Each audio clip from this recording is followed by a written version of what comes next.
Yung rider ko, kilala ko na yan, taga dito lang sa amin. So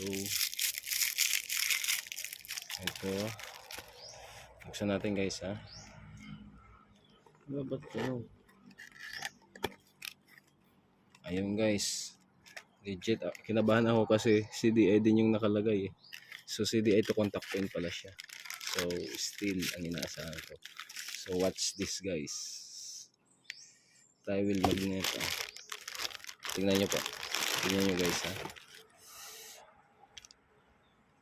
Yan siya. One set siya. Pero ang nakalagay kasi dito dati sa nakalagay, still yung nakalagay dito. Pero ito, wala siyang brand.